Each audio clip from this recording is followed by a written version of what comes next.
Hey guys, it's FaithDuo. Back with another video. Alright, welcome back to our channel, and if you're new, we're just a Christian couple striving to please God and encourage others by sharing our life.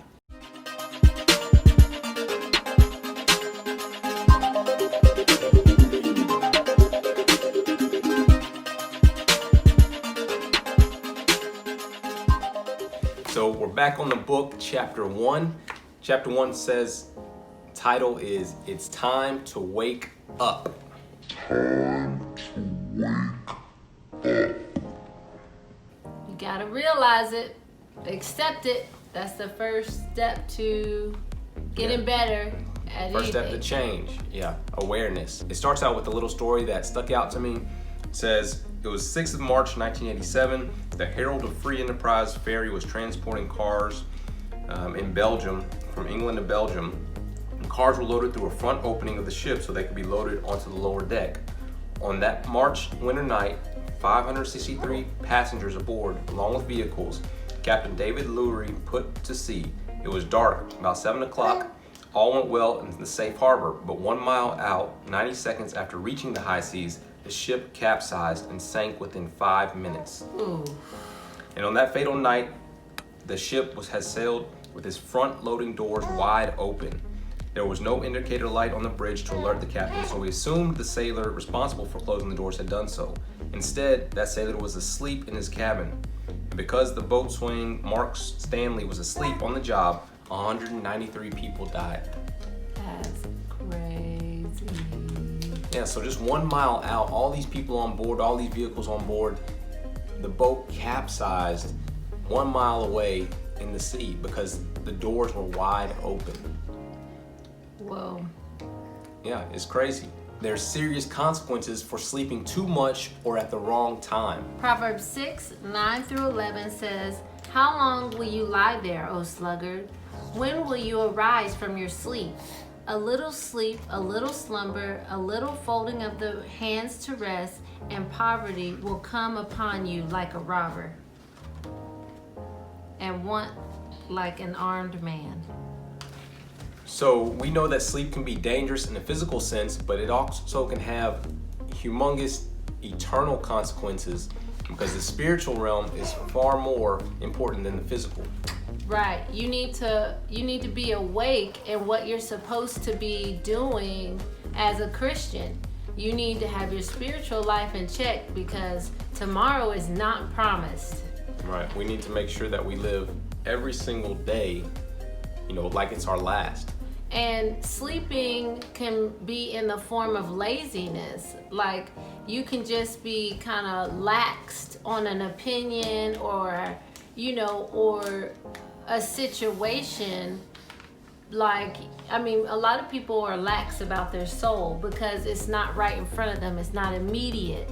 You know what I mean? Mm-hmm. But you got to wake up now because if you haven't learned from COVID or from the news that every day, the next day is not promised. The next moment is not promised. Right, and the author does a good job at making the urgency plea that it's time to wake up, Christians, because there's no promise for tomorrow. Only 17% of Christians go to church on Sunday. More churches are closing their doors than ever. Satan has so many tools he's using against us, and we Christians don't need to be lax and sitting back thinking everything's okay.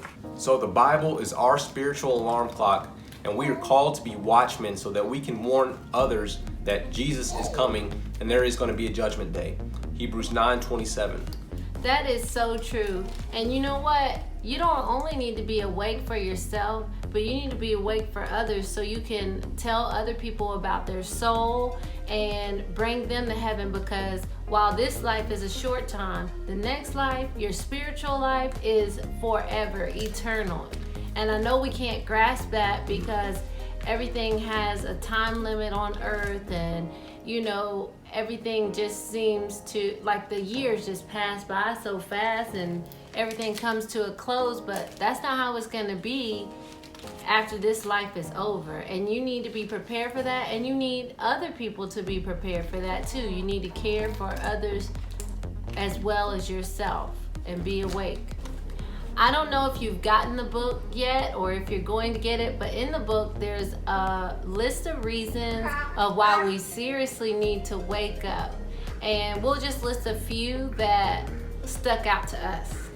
One is that Satan, he never sleeps, and he's out there trying to get people to, be against God.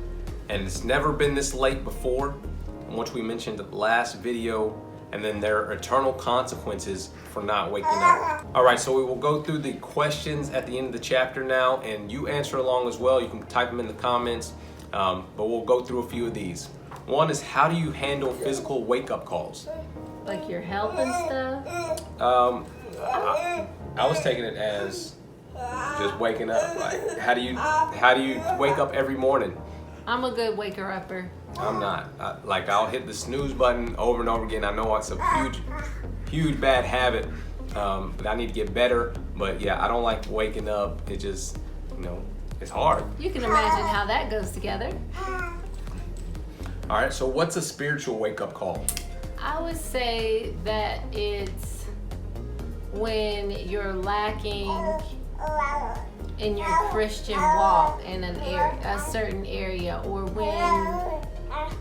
when you're just down, and when something has kind of hit you in the face, like, oh, I really am this. Yeah, I would say when somebody kind of calls you out on it too, and say that you weren't doing something right, and they say, well, you weren't doing this, or you weren't here, or whatever it was, and it gives you a shock, like, wow, I know I should be doing this, but I wasn't, and I wasn't setting a good example. Yeah, I agree with that, and even if you don't agree with them, you should still take that opinion and use it to improve yourself even more. Yeah, I know it's going to be hard too, because nobody likes to be corrected, but sometimes we do need that spiritual wake-up call from others. So the next question is, what will you do if you discover you need to wake up?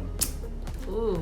And like I said at first, I think you would be shocked somebody called you out on it, or you'd be angry, frustrated with that person. But if you realize it yourself, I think it's time to take a step back and reflect and see what you need to change in your life so that you can wake up and live for God. So what would be like your first step to improving in that wake-up call? Like, I would write down the problem, like what is my problem of lacking in waking up, and then I'll go to the Bible, see what the Bible wants me to do, and then I need to set a goal on what I need to do. Yeah, or a lot of times, whenever I have a problem, I always like to call somebody who I think has been through it. That's good. And it doesn't matter what it is, if it's spiritual or physical, it always gives me comfort knowing somebody else has been through it and that you can make it to the other side. Yeah, that's good. Next question, how has Satan lulled us to sleep? I think by time. I think he uses time, and we're just busy people, and I think that just distractions he even uses stuff that makes you happy and stuff that ruins you. Yeah, because you want to be doing that stuff that you like to do, going outside, playing, hiking, whatever, and you're lulled to sleep by those distractions, or social media, trying to keep up with other people, just anything. And that's how Satan has gotten to us, and we need to get out and break that cycle. It's hard once you get hooked on things. It doesn't matter if it's social media, drugs, it doesn't, or TV. It doesn't matter what you're hooked on. It blinds you, and you just get lost in it, and it just keeps going on and on. Yeah, you turn into a zombie. Yeah. So we need to wake up out of that state. Think about if there's something that is, zoning you out. Yeah, what's zoning you out? Are you zoned in? Are you focused? Or do you feel distracted? Let us know. All right, last question. So why do some Christians refuse to wake up? I think this comes with I think most Christians are just busy and they don't even realize they're asleep. I think that's the biggest thing, and that's why it's so easy for so many Christians to be asleep. Yeah, I think we're not even realizing that we are asleep, and we're just going through the everyday walks of life, trying to get things done for work, trying to take care of family, trying to do things that make us happy, and then by that time we don't have any room, we don't have any time for God. And so I think that most people are just not aware of it. They're not aware that they're asleep. And then there's some people who are, you know, we could be stubborn, or we could be kind of self-focused, self-centered, you know what I mean? And you're not even focused on other people and on the cause for Christ or what God wants us to be doing. So, but this chapter was really meaty and you could get a lot from it. So we do hope you'll get this book, or you'll follow along in this video series that we're providing for you. Chapter 2 next week, the title is It's Never Been This Late. So we'll dive deeper into that. But we appreciate you. We love you. Stay woke. Be the light.